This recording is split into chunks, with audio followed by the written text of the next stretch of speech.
Hi, this is Phil, and I'm here to make sure you know all about the Capes and Lunatics Patreon. Don't miss out on all new episodes of Wade's World, Boob Windows and Long Boxes, our Hard R movie reviews, and so much more, all completely uncensored. Access starts for as little as $1 a month, full videos when you pledge $3 a month. Check us out at the link in all of our show notes, or just go straight to patreon.com/capesandlunatics. Hope to see you there.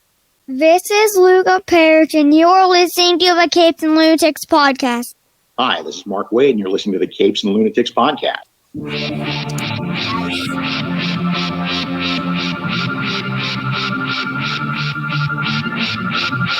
I get to 11. Hello and welcome back to another week of the Capes and Lunatics. I am Phil. Joining me, as always, Lois Lane's ex. It is Charlie, the Professor Essa. And she touches me in a special place. Hey-o, right in kryptonite. And coming to you straight out of Riverdale, it is. What's up? It's old lady Lilith Hellfire. Jughead's ex. Cool. We could only dream to be Jughead's ex. Get off her I cyber want a hamburger. Get off her cyber lawn.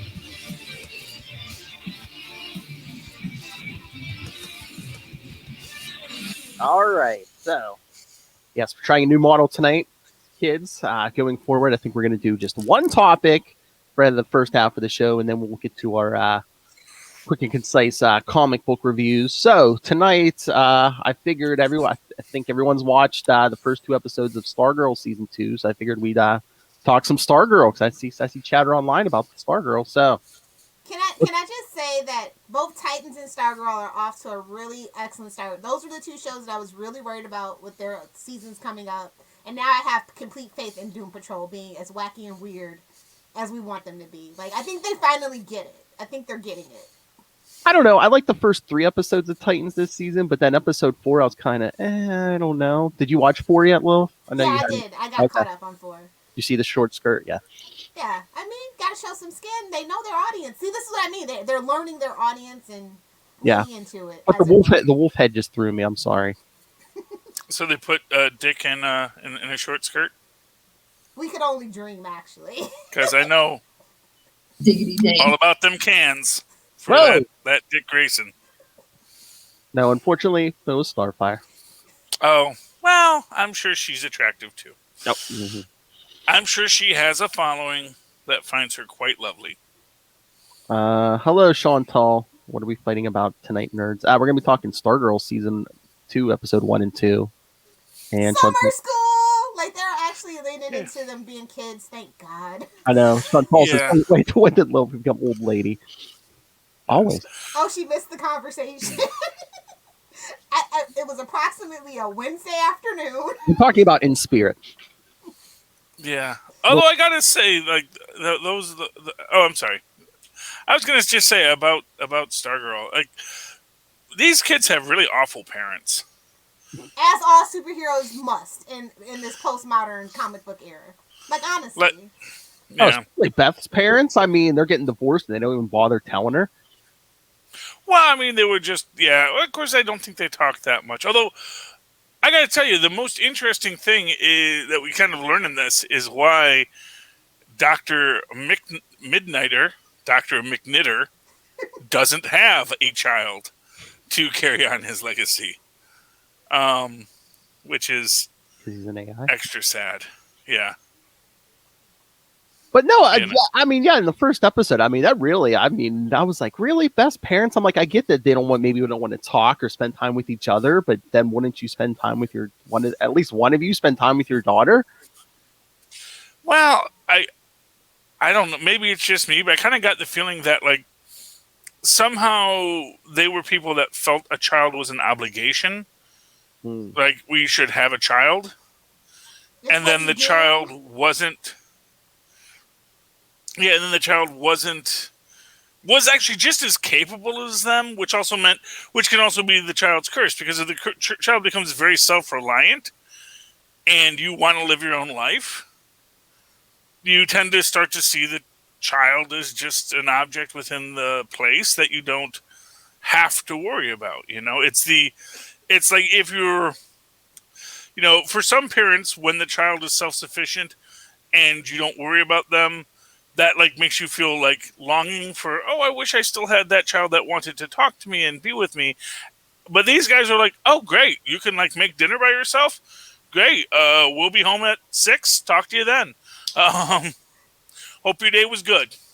Gen X, And Assumed you were here's okay. the key. Take out the chicken and don't open the door for anybody. Yeah. Well, and it's sort of that the problem for her is that because she kept trying to do better, maybe if I get better grades, if I get, if I become even nerdier, then they'll pay attention, but it's just actually nothing to worry about. Why should we be involved? Kid's doing fine raising herself. If we got involved, we'd probably just screw her up. So that's the sad thing there. I mean, when you think about it, the only ones, well, I was going to say, I guess Courtney's the only one with like actual parental units. I mean, Yolanda has parents, but I mean, they were barely speaking there in that first season. So it's like, yeah, but don't they send her to summer school just because they want her to get more school? I guess. I like that they addressed that, Courtney was failing, because, I mean, it's not like the Power Rangers. They actually acknowledge it. Yeah, she's missing a lot of class here. Yeah. But, of course, she thought she was good, because she's a superhero. And that's really, this is the Peter Parker moment for her, where it's just like all of this stuff about being a superhero is just coming home, and fortunately no one shot Uncle Stripesy yet, but they better not. Oh no, in like 30, you mean she's going to be in college for 30 years like Peter Parker? Yeah, well, we'll see. We'll see what they do. PhD, that's relatable. That's plausible. It actually is very plausible for him to try and re-get his PhD, because it's like, he just got it! Well, Otto got it for him when he was in his body, and then they're like, oh, you plagiarized one of Otto Octavius's old papers, and it's like, no, Otto, plagiarized himself.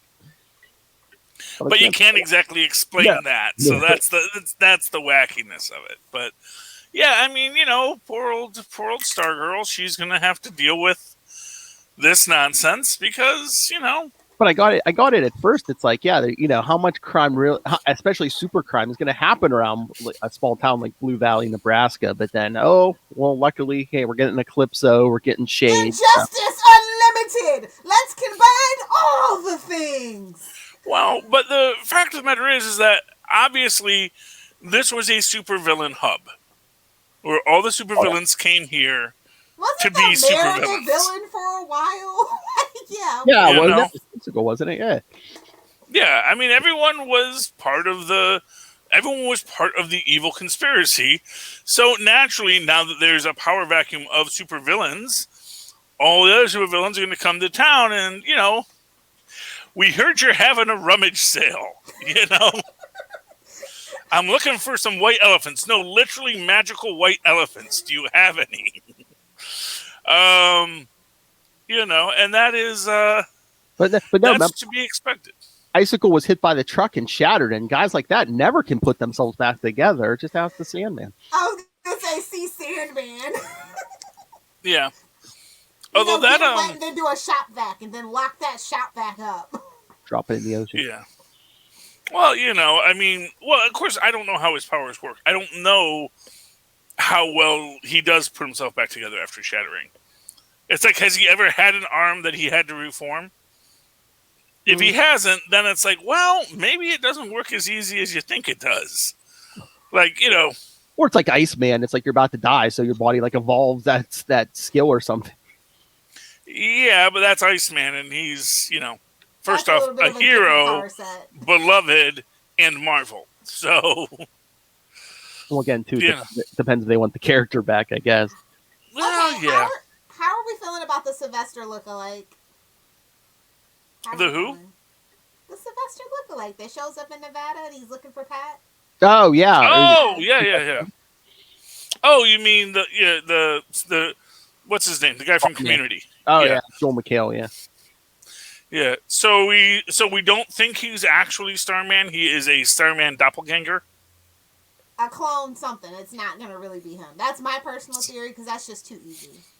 Or Yeah. I mean, unless they combine different versions of Starman, Lilith, and it's like, oh, I was always an alien. Don't you shut. Chuck Johns is not a fan of that, and this is his baby, so I don't think we're going that route. But I think they're definitely not going to be. The second season is not going to be straightforward storytelling. I just feel it in my bones. Yeah, you know, maybe he's an Earth 2 double kind of thing. Exactly, because isn't Flash supposed to Jay Garrick's supposed to show up? So John Wesley Ships Jay Garrick's supposed to show up here soon in an episode. So it's like 4 or 5 or something like that. So that's like what I'm thinking. Yeah, it's to pull at your heartstrings, things like that. Yeah, tip that helmet. Yeah, well, Oh yeah, because they did do John Wesley Shipp as the Flash in this original JSA, correct? So I mean.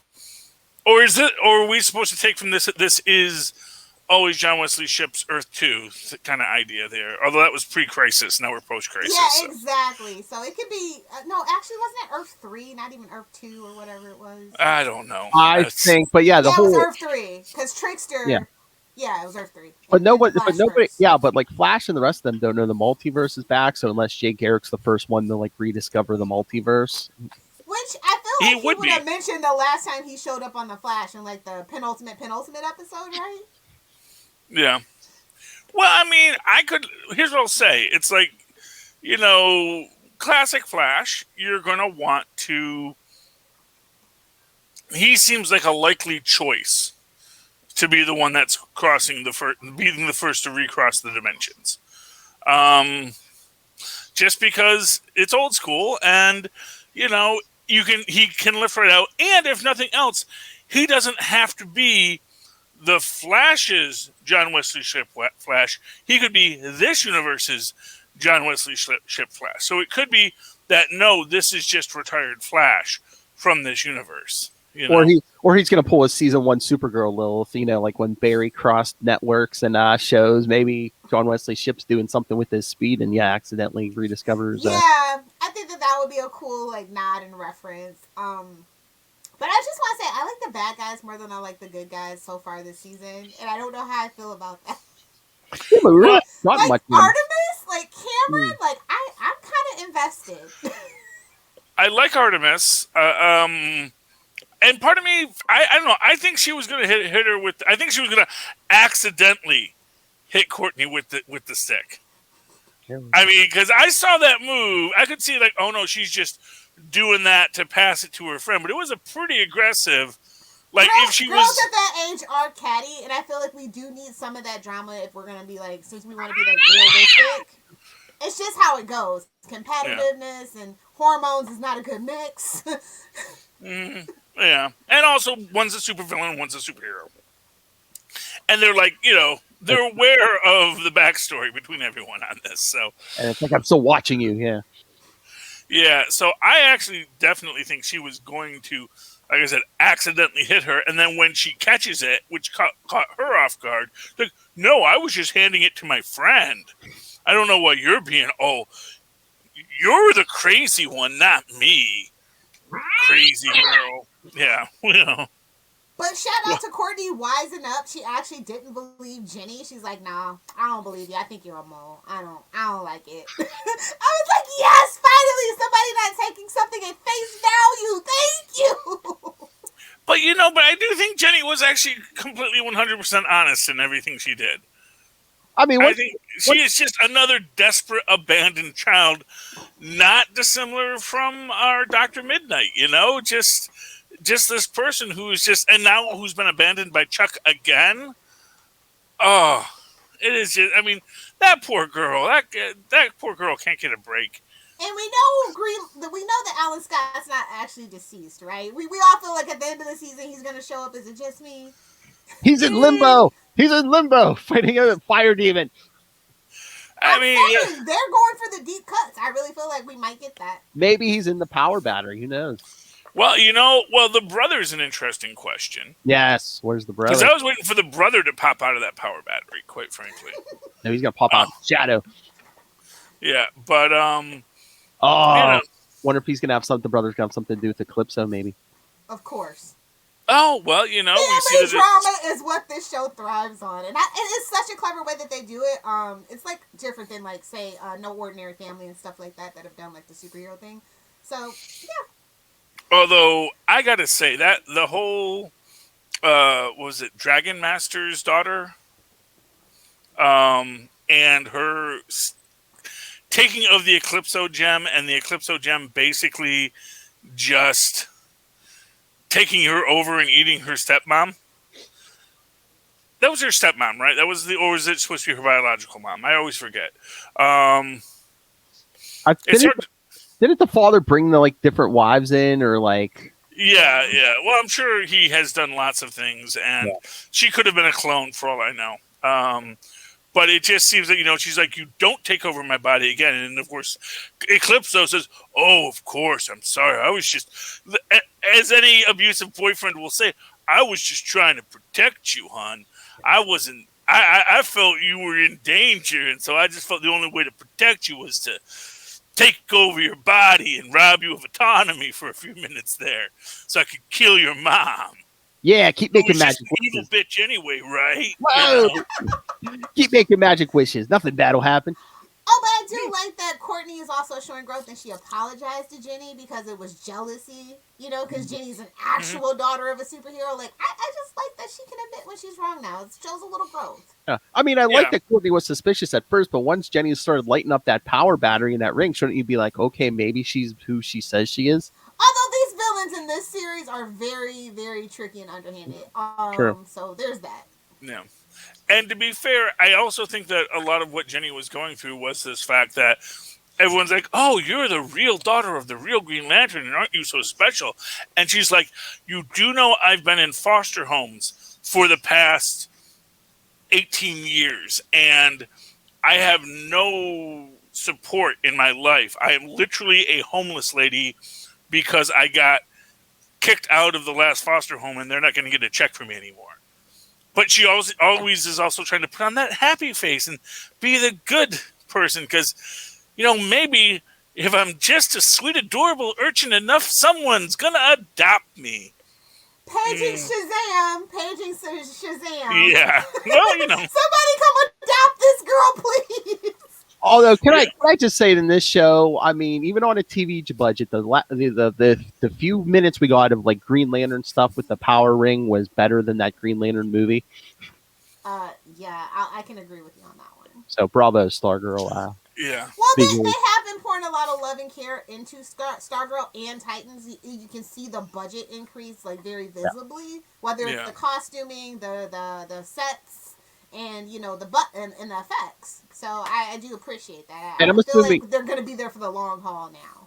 And I'm assuming Flash winding down. Yeah, I'm assuming Superman and Lois has like a decent budget too, because it always looks pretty decent. What do you guys think about And I know this is going to be a little bit of a deep dive here, but what do you guys think about the relationship between the grandfather and the grandmother of Icicle's son? Where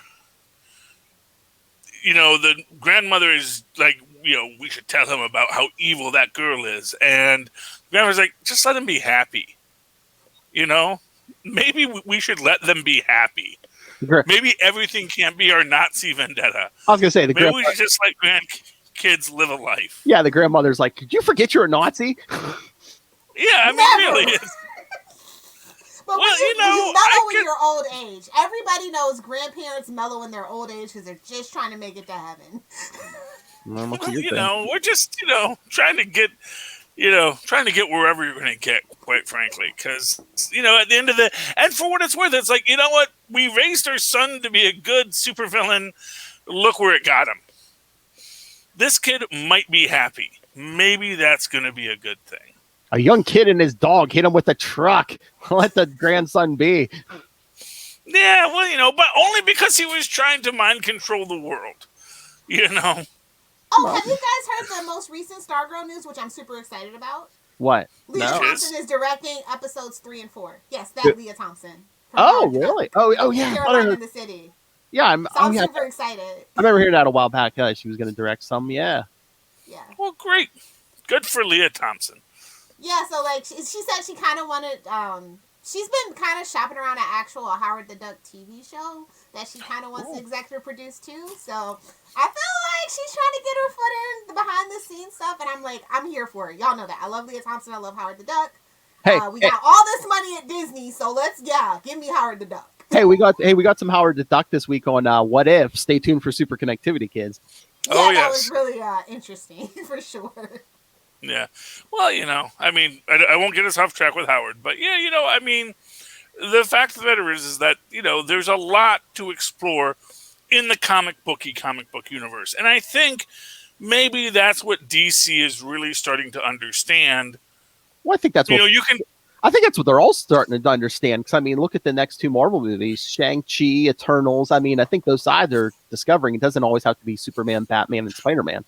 Oh, yeah. Well, of course, that's the thing is that Marvel always knew that, but they also tried to be like, no, we'll be serious and adult. But, of course, you can tell a serious adult story about guys in spandex, Mm-hmm. Sometimes the best adult stories start with guys in spandex. I concur. Yes, Check the Hellfire's hard drive. And, but yeah, so I think that, we're getting this, not running away from the IP. Saying, you know what, this is the IP. And, maybe we can't make it look quite as ridiculous as Kirby drew, because Kirby, for all of his talents, had lots of problems with anatomy and sometimes perspective because he was drawing really fast. Well, you got so many books and only so much time. I know. I'm not faulting the man. The man was like drawing like 800 books a day.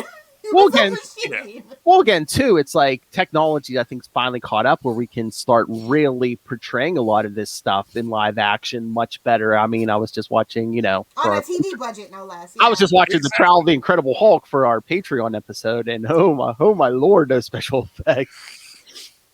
They did the finest 1980s technology had to offer, my friend. I know.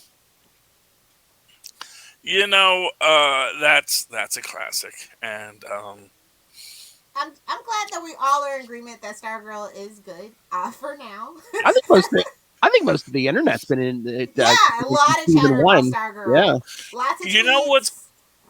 Yeah, it's a good second generation superhero story. They're not stepping on people that Captain America would never do that, and why are you making Dr. Doom be such a wimp? They're or Superman shouldn't do that, or Batman shouldn't do this. They're not those characters. These are a completely different set of characters that most people have no heart attachment to, but they have that vague familiarity that makes for good storytelling. Oh yeah, if you don't read, I think that's what makes Stargirl special too, is because Jeff Johns did the the modern interpretation. He's the executive producer. He's the showrunner. He has, he did this for his sister. It's a lot of sentimental value in that, so he's very protective of the property as well. And that also facilitates other, he can just say, hey, I want, if Shazam's not going to make a third movie, if we get season 4, can I use Shazam? That kind of thing. He's got that kind of heft and weight to it. And that makes other people, more quote-unquote high-caliber people, whether it be directors, writers, want to come in and join the fun, too. So, I think Stargirl has a lot going for it, both in and behind the scenes. Yeah. What do you think about now? And because I can't tell actors apart, that's that is young Hourman leaving out food for Solomon Grundy, right? Rick. Yeah. Yeah, Rick.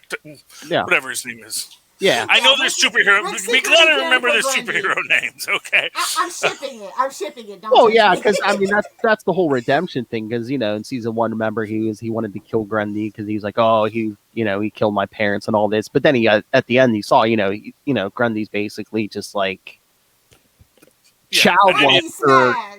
Yeah, basically it's evil people took control of him. That's the only reason he was doing evil things. Well, yeah, in some versions. Well, yeah. You're shipping Hourman and Solomon? Well, he is a 60-minute man. Shippable, which is another reason why I enjoy it. And I mean that in a good way. You said not very shippable? Yeah, not very, canon ships and stuff like that. You seen any of them? Oh, yeah. Yeah, well, yeah. I mean, So you don't yeah, have I a lot mean, of fan wars that way. You know, when nothing's canon, nobody feels threatened. I learned that from the Arrowverse. exactly, and that's what I'm saying. It's like, if these are characters that are kind of hodgepodge together that we can all have some fun with. By the way, I just have to know: is Zeke a character in DC Comics? The guy who's helping build the who forces himself into the Stripesy project? I was trying to Is that remember. He wasn't I ringing a don't bell. think so. I think that's an audience proxy if I ever saw one. I love him though. He is like my new favorite character. I It's like, know. nope, don't tell me what. Sometimes a man needs to build a robot. I understand. Agreed. You know? Got the flamethrower working. See you tomorrow, Dugan. Yeah, I gotta tweak it a bit. It's not as hot as it should be. That thing's gonna be a freaking cutting torch by the time he's done. You know, it's like, and I love that. I love that concept of just a guy who's just a tinkerer who is like more than happy to, Just don't care what you do with it. Tinker on some stuff. I don't care what you're doing. Just let me help you work on this thing. Yeah, it's like the neighborhood guy coming over to work on the neighbor's car. It's like, yeah, man, Yeah.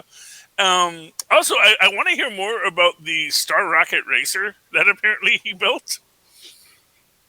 Because that is Chekhov's gun if I ever saw Chekhov's gun. yeah, I mean, but it's also just like such a wait. This guy built a rocket car, and this does not come up until now, because we're always like played to think of Stripesy as just literally the idiot sidekick who drove the car and didn't do anything, and now it's like, well, no, actually he is, which makes sense because we saw him build a freaking robot.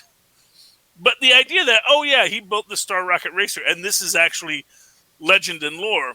And although it's interesting because it seems to be the implication here that Jade must have known her father, that she knew that her father talked about his superheroing with her, which is a little odd when you think about it, because I don't know how the timelines work with that.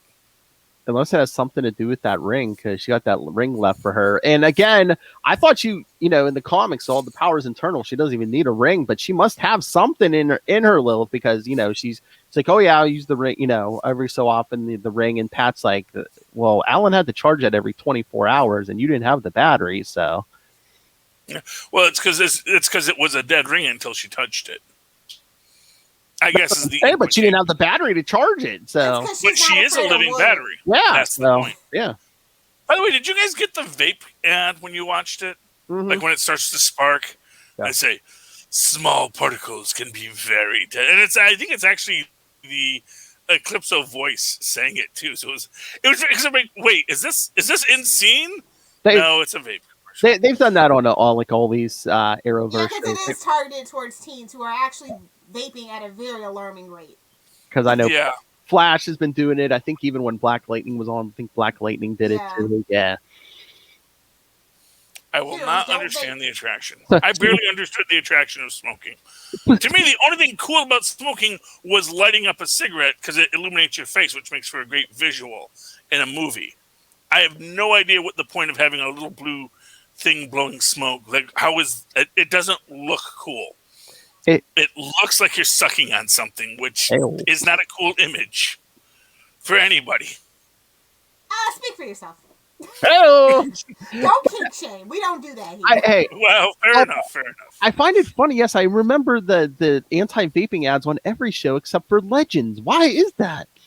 Because Constantine's a smoker. Well, he's going to hell. So what does that tell you? Well, and Bayrod's like smoking or sucking on a bong every episode too. So it's like, well, but those aren't vaping. I know, but and ironically, those are actually somehow like we have no studies yet, but the idea is like, you know what? I actually think cigarettes might be safer than vaping. Well, yeah, they put even more chemicals in the vape, and it's a whole thing. And like Upload, I totally believe we might have a vape lung epidemic in the near future. Well, yeah, that's how they first, advertised. Yeah, it was wild. It was the Wild West with those vapes. It'll help you get off smoking, and then it's like, well, at least we know it's in cigarettes. We don't even know everything that's in, Sure, here's your nicotine, your urine, and your fiberglass. Well, they say depending what some of them have like skull and crossbones on it. It's like, okay, yeah, let's smoke that. Well, because that's part of the advertising. That's part of Kids? the brand Will be design, kids. Phil. You want to die young and pretty? Yeah. You know, they sell cigarettes called coffin nails, so you know it's people have been leaning into this might kill you. Yeah, and there's a whole philosophical question there about like the idea that one reason why some people aren't wearing masks is they're like, well, but you know what? If I do die, I go to heaven. Natural causes. Southgate philosophy. Whoa, I didn't kill myself to get out of this post-capitalistic hellscape. I just got the COVID accidentally. Philosophy, man. I just want the zombie apocalypse I was promised. So everybody go get vaccinated. Oh, don't put that in the atmosphere. I mean, I don't know, man. It's this is one thing I was promised nuclear war, and that we're not going to. Well, with China and the Taliban, sir, we just might get it. No, because it's not going to be a good nuclear war. It's not going to be. It's not going to be the old school, old timey Russian. Yeah, we were promised a small band of survivors at best, but mostly we're all just dying in radioactive cities looking for books. The most they could do right now is bomb the Pacific and irradiate all the fish. It's like, no. Well, then we already did that with Hiroshima, so I mean. Yeah, I mean, honestly, that's the thing. We've already done that a couple of times on accident. I get it. Just like introducing more radiation, it's like, oh, now we're more likely to die of cancer again, and it's like I get it. Sure and oxygen kills you. It just takes about 80 years to do so. Sure well, actually, it does. It is very bad for most biological organisms. The alternative, no oxygen. Well, tell that to those little anaerobic bacteria. They've been living just fine for billions of years before all those oxygen burners came in. To the ocean from whence I came, for the love of God. All right, oxygen burners just destroying the environment. Once they started using up all that oxygen, that's when everything went downhill. Okay, Lilith Hellfire took us off course with her hobbies of death and destruction. No, so before we get to comics, so yes, everyone's enjoying Stargirl. I think it's an A so far. Oh Definitely. Yeah, it's and I gotta live tweet it. Jeez, it's just an awkward day. Yeah, lady, learn how to use Twitter. I tweet, I like and I retweet stuff. Leave me alone. You need the live tweet with the teens and Charlie Esser.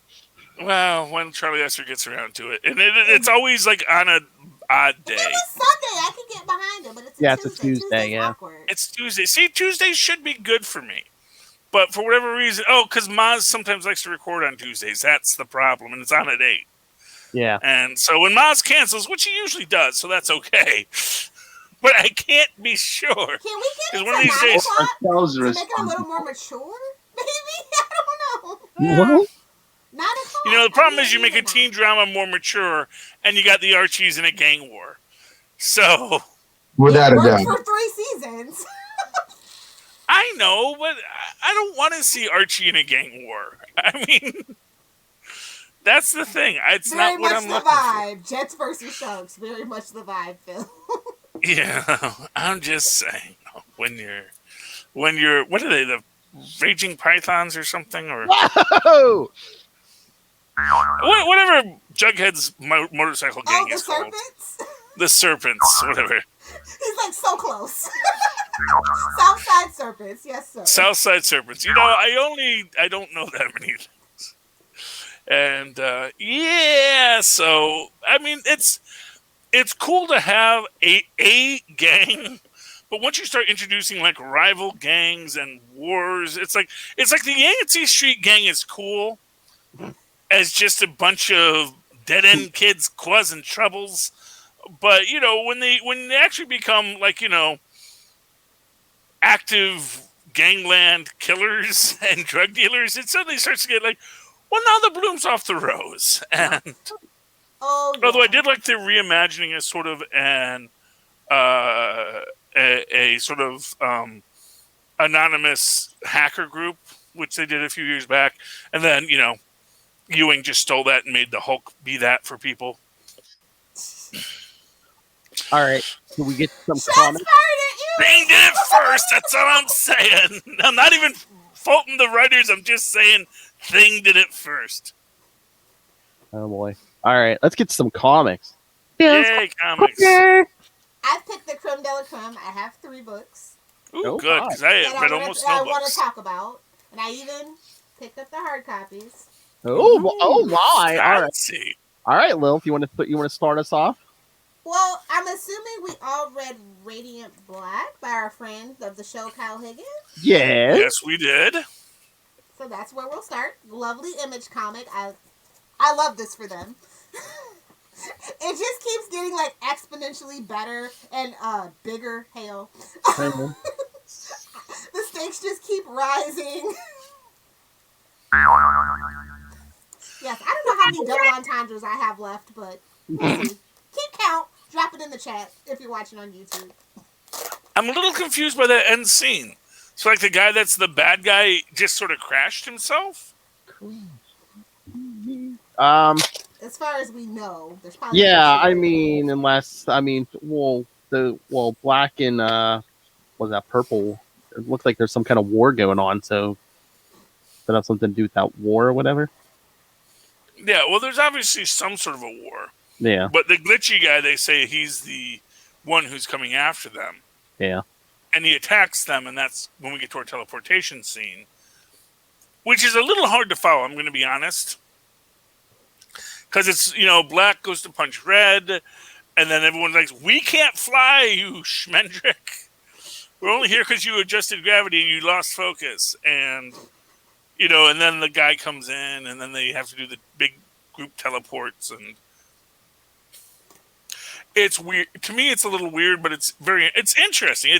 It keeps on engaging me. It keeps on making me want to read more. Okay, I just have a quick aside. Like, I can never find the variant covers, like, ever. There's always like 1 or 2. This one had 3. I've never seen the variant covers for this. Yeah, I've never seen them either. I wonder, are they like those like I 1 wonder and if 2? they're like comic book shop specific or something. Or I wonder if they're like 1 and 25. This one? Oh, is that number 7? Radiant Black. This is the one I got. Yeah. The new one? Oh, Yeah. No, me and Lilith have this one. Oh, See, wait, so you found it. They're in Jersey. They're all in Jersey. Figures. It's entirely possible. Shop. I think it does wind up being random because I actually do not tell them to give me variant covers. It's like, I really don't care. Just give me what. If someone's like, I need to get the cover that has the Pokemon face, so it's like, yeah, I don't care. I wonder if I've never cared about the covers. So I wonder if it's is that like a 1 in 25 or a 1 in 50 or whatever, Lilith, where they have to order so many to get those or something. I don't know. I'll have to ask my comic book guy because I just realized that as I was looking through the other ones, I was kind of rereading some of the issues, and I'm like, wait a minute, why do I only have cover A for all of these? Yeah, I never really got. Yeah, I've never really seen variants either. But again, I wonder. Jersey's got them all. I guess I'm gonna have to make a road trip. The mob. The mob gets them all. Okay. But they have fantastic splash covers. I mean pages. That's one thing that this book does really well through every single issue. Absolutely stunning splash pages. They're not afraid to start a story off with a splash page. I don't mind that. Oh yeah, the art's great. There was something that he did in Mighty Morphin Power Rangers to very good effect. So I'm glad to see that that's kind of like his style. Yeah, the art's good. Like Charlie said, the story's engaging. So. But old girl's looking a lot like Spider Ghost. That's all I'm saying. And there's nothing wrong with that. I mean, well, I loved when they're in Tokyo and the guy says, "Wait, which Sentei is this?"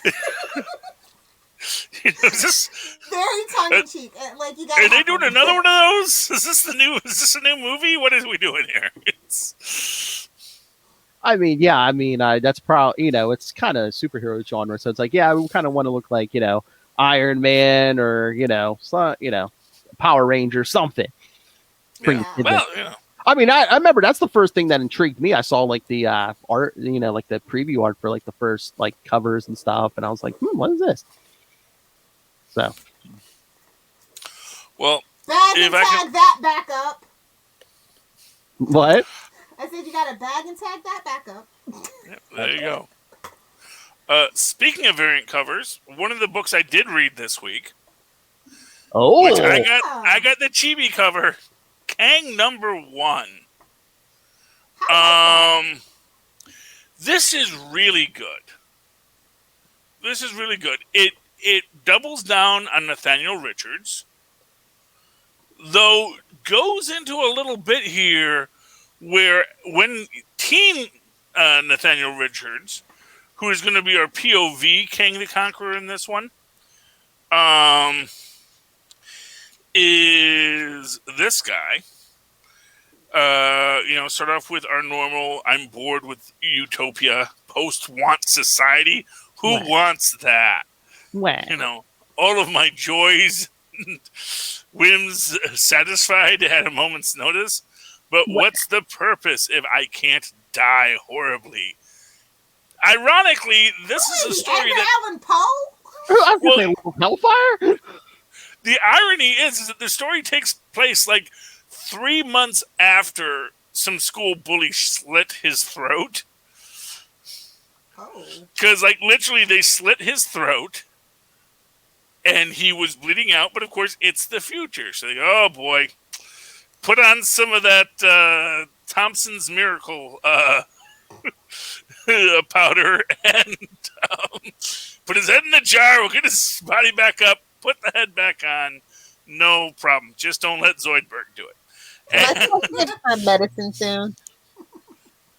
But it's just that idea that, oh goodness, so, what a mere cut. he just nearly got murdered, and he's just mad because it didn't take. And it's like, would you have rather been murdered? I'm sure they have DNRs in the future. You could probably start a whole cult thing. No, man, we all have the DNR. If you cut our heads off, we don't want them put back on, man. But anyway, he tracks down Latveria's library, and he says he is the heir to it, but, then before he even gets into it, Future Kang shows up. Drunk Future Kang, which is a great Kang.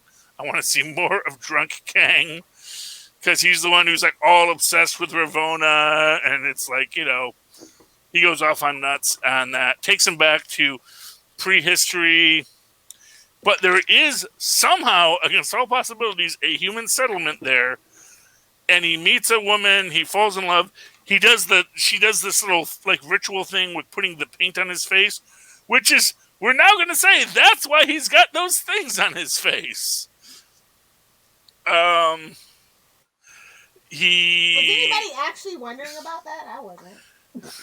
Constantly, every waking moment of every day. Why does he have the things on his face? Basically, Kang wipes out the village before the meteor strikes, because they actually knew the meteor was going to strike, because they're just before the big meteor hit and cataclysmic event. So after he wipes out the village a few months before they were going to be wiped out anyway, he makes his plot.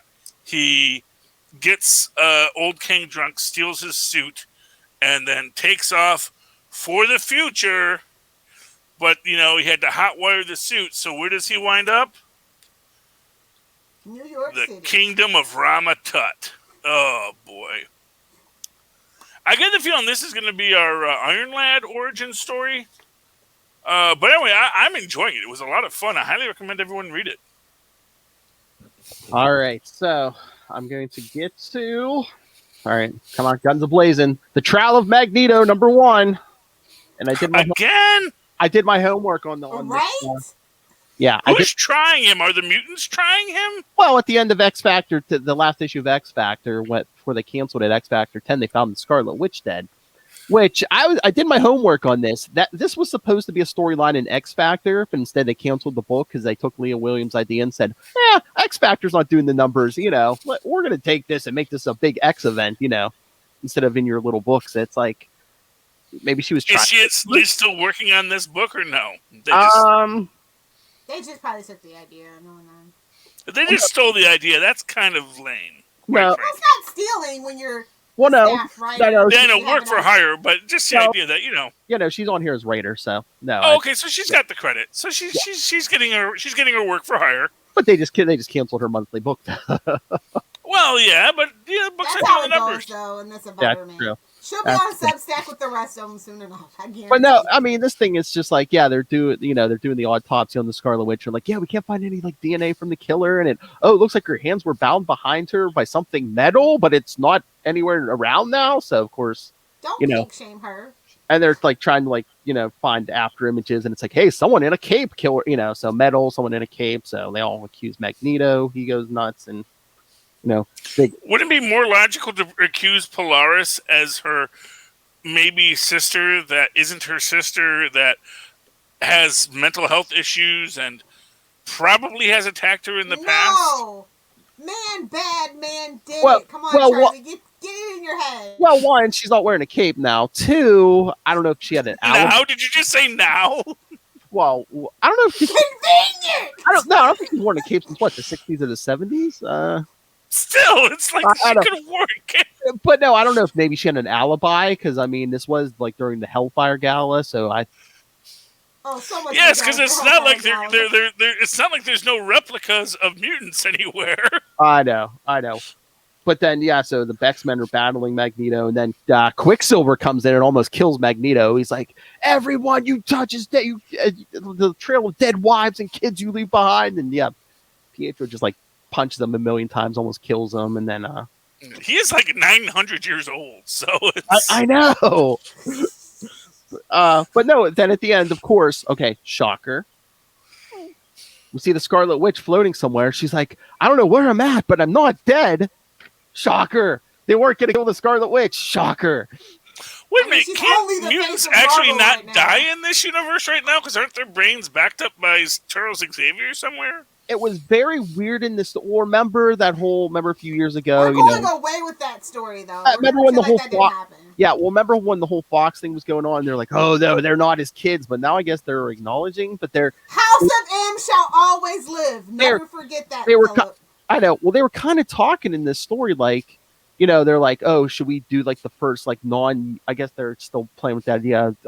Should we do the first non-mutant resurrection and stuff?" There, because Xavier's like, we have like really old backups of their memories. So I was like, "Oh, are we gonna get rid of the last couple years of Scarlet Witch tomfoolery?" But they're all like, "No, that's not." A lot of the That's right, because he's not officially a mutant anymore. exactly, yeah. So they're like, Actually, manipulations by yeah. the So high evolutionary. So they're like, "Should we bring her back with like an old memory backup?" Very old memory backup, and half of them are just like half that island's like, "No, don't bring back the villain of M Day and stuff." And so the vote. I mean, they're gonna do it. You know that, right? Oh yeah, Because we're done with the Phoenix Force, and Scarlet Witch is the face of Marvel and Marvel movies and stuff like that right now. So again, her soul or her whatever is somewhere. So unless they resurrect her some other way, but yeah. there's clones and robots and time shenanigans. Oh yeah, that's the thing. Take your Yeah, pick. that's the other thing. Yeah, the article this week. It's like, what's his face is leaving the X book, so it's like, they're like, he had like a 3-act plan, and like no one wants to go past the first stage. So what? They're just gonna like go back to the old status Yeah, it quo. was- When I- Hickman's leaving, they're just like, let's throw it out. What I don't get about that is like he probably told them what he was going to do. I'm sure he probably did, but from the sounds of it, I don't think anyone else wanted to execute stage 2. Well, I get the feeling it's kind of like it sounds like Winter Soldier, where it's like it was only supposed to be like 4 or 5 issues, and then no, everyone loves it. We're just going to keep on doing it, and eventually people got tired of it, and it would be going back to status quo, so it was easier to do. Mm-hmm. But it's like everyone's like, no, everyone really likes this. We're gonna make this the new status quo. So yeah, mutants have a whole country now, and for what it's worth, it actually makes sense in its own way. Like if you're gonna arc it, it's like maybe over 100 years, a mutant society that has established itself with super science and things. Probably it's not just going to collapse from within immediately.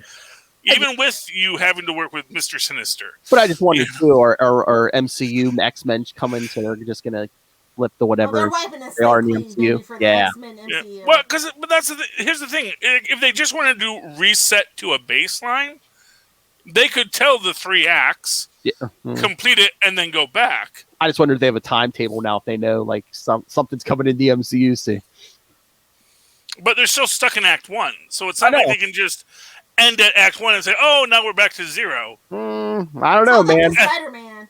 I was gonna say they figure out ways to wrap stuff up quick when they have to. Oh, sure. I mean, we got Mephisto about to inferno the whole freaking planet, so obviously there's stuff to happen, but about to enter the Age of Riley. Woo! Sorcerer Supreme. I'm okay with that. Anything's better than All right. Doctor Strange. All right, Lilith, you want to throw out another book? Well, another book that we probably all got. I don't know. Maybe just me and Phil. I don't know how you feel, but Moon Knight. Yes. The variant cover. Oh, nice. Yeah. So yeah, issue 2 continues to surprise me. Mm-hmm. I don't know though. I'm a little skeptical now. Why? It seems like they had a plan, and now I don't know. Now I don't know. I mean, Charlie, did you read this? I did not get the chance. I barely read the books I actually purchased. I didn't even read the free comic book day books yet. I'll be honest with you. I thought this was. I thought this was great. I'm like, yeah, he's fighting a guy who can control people through his sweat. Like he sweats on somebody, he can like control him. And that's like, And then he's like, that's a phobia of mine, so that's probably why I don't like it. but no, he tells the guy, he's like, yeah, go ahead, take me over, go ahead. And so the guy gets in his head, and he's like, wait a minute. He's like, you think you're going to take me over? He's like, my mind has been like strip mined by like a higher being, and there's all these multiple personalities. He's like, you're not taking me over. No, He's like, I'm making I you just wanted uncomfortable. to get violent again. Like, I just feel like that's what I love about Moon Knight. He's very vicious, and we haven't seen it yet. I just think we're going to get some of this. We're going to get some of stuff like this, and then and then other times we're punching people in the Splash face. Page. Ooh, look, there's a little big hole in it. I know. I like the contrast. The coloring is amazing on this book. I love it so much. Best thing about the book. I mean, and he's wearing the Mr. Knight costume. Yeah. Yes. I mean, Moon Knight's he's a mental superhero now. So you got to have one battle in the. It's like the Hulk. You got to have a battle in the mindscape if you want to have a mental superhero. Yep, and even dresses up all nice too. Exactly. See, yeah. Mr. Fancy now. You can take over my mind, but which mind are you taking over? Just give me more Frenchie, man. That's all I want is more Frenchie. He has a vampire assistant, though. I like that. That's nice, as vampires go. But yeah, canon in the MCU now. Again, I thought Moon Knight was kept up the quality from the first issue. Yeah, I guess we can't go to therapy every issue. But if you want if you want an hour's worth of review of this issue, yes, go check out the upcoming Into the Night episode. The Moon Knight podcast. The Moon Knight podcast. Definitely. Sounds like a plan, Jan. Charlie, they're very big fans of the Moon Knight. The Moon Knight. I know. Charlie, you got another one you want to throw out? Oh, I mean, I got a few. I actually... I could... Here, you know what I'm going to do? I'm going to actually throw out one I didn't even read. Just to save some for extra. Did you read Iron Man 11, Phil? Yes, I did. Okay, because I just got to get into this whole Deus Ex Machina High Tribunal. Oh, yeah. By the way, Tristan, and I'm saving this for Super Connectivity, which is why I haven't mentioned it yet, Tristan. Tristan has a trailer theory that he wants to do about Carnage that you'll hear on Super Connectivity. But he was mad because I wasn't mentioning it yet. But yeah, this Iron Man thing, I mean, yeah, he's on that planet, and it's like, oh, hey, Stilt-man's betraying everyone. Who could have seen that coming? Yeah, with his little philo hair and everything. But who's the other guy with I've forgotten. I think he was in some Marvel premiere story or something. He's like he's an Iron Man or something. Yeah, he's got some kind of Iron Man armor. He's got some kind of armor. They remind you every so often. He goes A, so yeah, they remind you he's Canadian. Yeah. Oh, just yeah. a little side note: we're getting Riri Williams in Wakanda Forever. That's right. That's right. Black Panther 2 will be introducing Riri Williams. Yes. Is that official or is that rumor? I thought that was official. I saw. Okay, well that's great. Weekly. Yeah, I think didn't they say Feige confirmed or something? Yeah. Yeah, and to be fair, they established the idea at the end of the last Wakanda that Shuri is going to be in charge of the technological outreach to inner city communities like Chicago. I hope to keep her a Chicago girl. Don't make her one of them Californians. Keep her in the Midwest where she knows where it's cold, eh? So hopefully in Chicago she gets to meet Riri Williams. The Bears. The best football team ever. But yeah, so in this. Well, yeah, we got to get Iron Man back to the battle with Korvac. So yeah, so of course Living Tribunal wants to show up at the end and say, "Here, you're needed. Come on, kid." But it's like, but hey, if we're gonna do that, wouldn't he be like, "Hey, I'm really badly hurt in this armor. Can you fix me? If you want me to fight Korvac, can you like kind of heal me, maybe or something?" That is specifically the thing that bugs me. And he's like, "I'll only do it if you send everyone else back to where they're from." And the Canadian says, "Hey, I'll go with you too, because you look like you could use some help." Oh yeah, also fix my neck so I can actually do something. Although you kind of get the idea here that he's just like, I don't know, is there going to be a Death of Tony Stark issue coming up? Because it kind of seems like I just need someone to be there to be the cannon fodder. Because honestly, the minute I look at that, I kind of feel like it's like, oh, he needed him to be there so he could trip the alarm, so that by the time Korvac gets there, Galactus is like, "Who are you? Go away! Living What are you little beings?"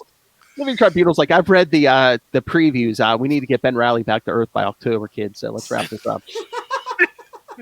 Yeah. So I didn't read the book, but I did enjoy. I enjoy the art. The art is beautiful as always. I did skim it, so I did know about the amazing portrayal of Stilt-man, which I don't know. I don't know if that works for me either. Quite frankly, well, it's basically again, it's Stilt-man. He's always stupid. He's just like it's easier to control a smaller population than a big one. So every so often, you got to kill off a bunch of people. So. It just seems like the government does in real life. It's fine. Oh, yeah. Well, FBI. That's at Will Hellfire. I'm just saying they did a lousy job with COVID. Them. Oh, they're only killing Republicans with COVID. Oh, Charlie Esser. There we go. That's right. That's your conspiracy, kids. That's why all Republicans should go out right now and get vaccinated and wear the mask. Don't let the government kill you with the virus that they manufactured to kill you. Got to stay healthy, kids. All right, I'm going to throw one more book. Lilith, did you read Flash 773? No, my DC book of the week that I wanted to talk about was Catwoman, so feel free. Oh yeah, no, Flash 773. It's kind of like the wrap up to the Heat Wave. Heat Wave's dying of cancer. He's like, yeah, that asbestos suit I thought was going to save my life. And actually, it's ended up killing me. Asbestos. Exactly. So how does it even work with starting time at this point? I don't know. But no, Wally basically talks him down, and it's like we're going to get you help and all this, and happily ever after and all this. But then, of course, where do they throw Heat Wave at the end? Belle Reeve. So who picks him up? Amanda Waller. Oh. Well, he was a star of Legends, so yeah. I understand why they won. Because in the last page, they even tell you they're like, to see where he goes next, see Suicide Squad 7 and 8 and Swamp Thing 6 and 7. Swamp Thing? That's what it says. It says Suicide Squad and Swamp Thing. Wow. He is a good villain to send against a plant-based power. I was going to say, especially that asbestos suit. I was going to say, is the Suicide Squad about to take down Swamp Thing? I don't know. Yes, the Suicide Squad is going to attack the Green. Yeah. Because the Green must be destroyed. Well, the Green hates humans, so it is, Because we're awful to nature. I get it. I agree. And I mean, technically, they hate all meat creatures because, you know. And I'm assuming this book must be selling or something because like I swear it's like it seems like the book of ads because there's like one page off in space where we see Yellow Lantern Jessica Cruz and it says, "How did she become a Yellow Lantern? Read the upcoming Green Lantern annual." It's like, People are happy to have Wally back. That's all that I'm saying.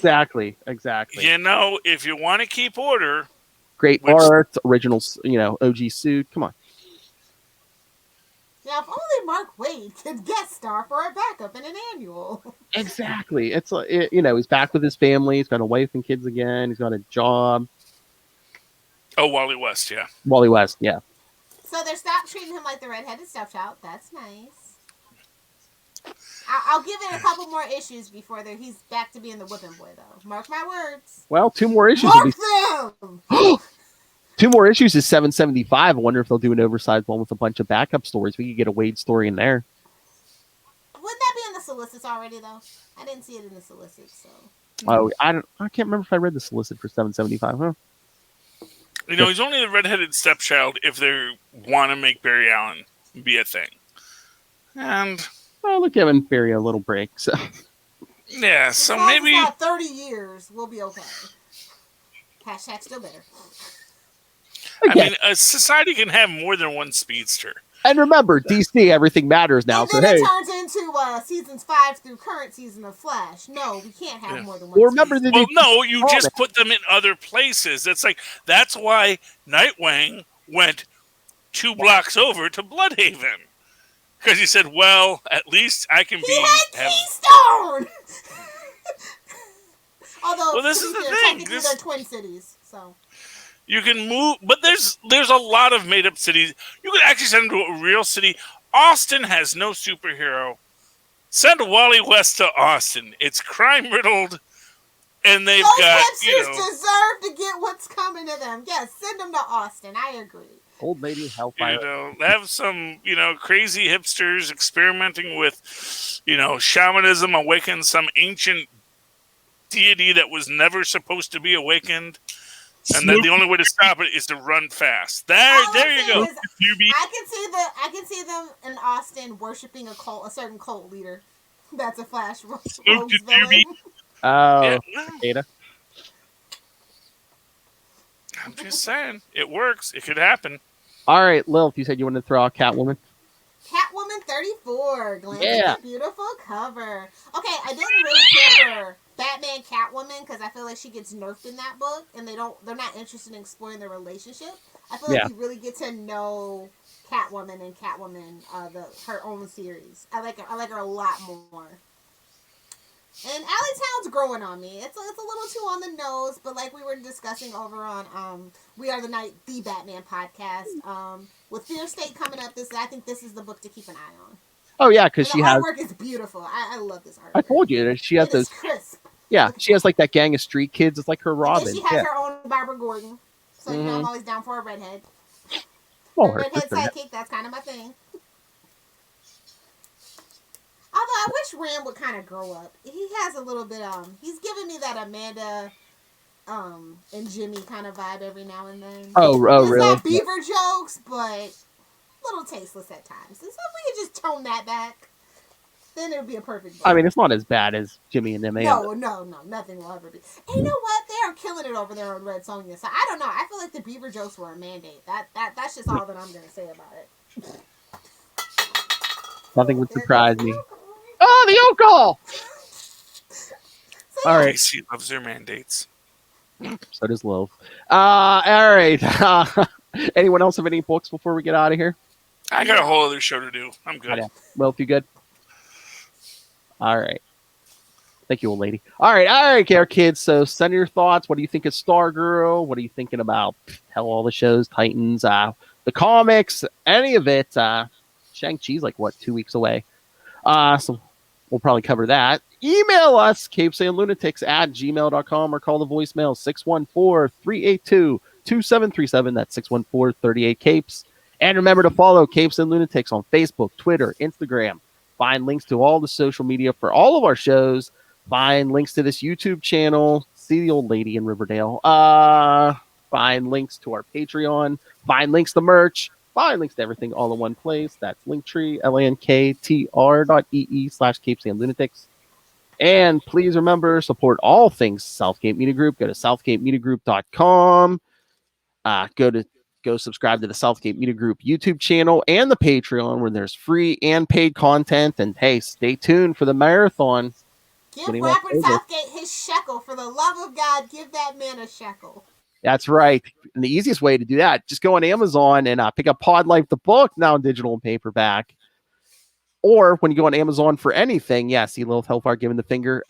Yes, when you go on Amazon, use the link for Southgate Media Group right down there in the show notes. That's why Lilith's giving the finger. Help us support. Scroll down! Our new t-shirt. That's right, kids. So yes, use the link for Southgate Media Group for Amazon. Help us support this show, the network, and that man who's got many multiple personalities like the Moon Knight, Rob Master Doom Southgate. Make it rain, so says Master Doom. Please kick me in the pants. I get so much right. Mark my words. Lilith.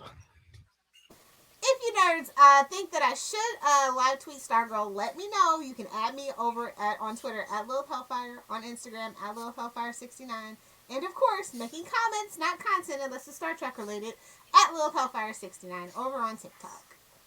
Suck it, Kona. It's been a while. Not in the face. All right, Charlie Esser. Well, you can always write to me in the old-fashioned email way the way our mothers and fathers once did at superconnectivityblog@gmail.com. That's superconnectivityblog, all one word, @gmail.com. And follow me on the Twitter as I live tweet Stargirl maybe when I can, because I don't have another podcast to do, at Charlie Esser. That's CharlieEsser. Look for the 2 E's in the middle. For quality. Bing! Thank you, Maz. We should hold ourselves responsible. I don't want to do that. I'm an American. America. All right, kids. Thank you for joining us down here in Blue Valley, Nebraska. For another week, we have been your capes. I'm Passand. Lunatics.